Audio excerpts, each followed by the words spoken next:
Ang aswang, isang mitolohikal na nilalang mula sa alamat ng Pilipinas, ay kadalasang inilalarawan bilang isang magandang babae na nagtatago ng kanyang tunay at nakasisindak na kalikasan.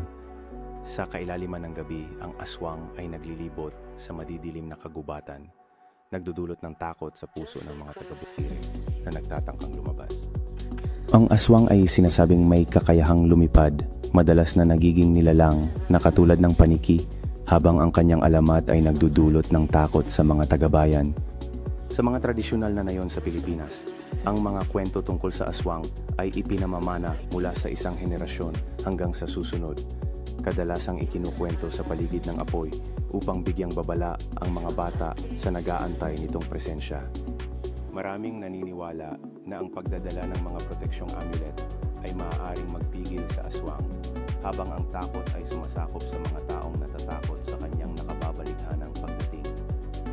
Sa magugulong gabi, ang takot sa aswang ay lumalakas, habang ang mga taga-nayon ay nagsasara ng kanilang mga pinto na nararamdaman na maaaring mas malapit ang panganib kaysa sa kanilang iniisip. Upang mapanatili ang kanilang kaligtasan, kadalasang nagsasagawa ng mga seremonya at ritual ang mga residente ng nayon, umaasang mapapalayo ang aswang at masiguro ang kanilang seguridad mula sa kanyang kasamaan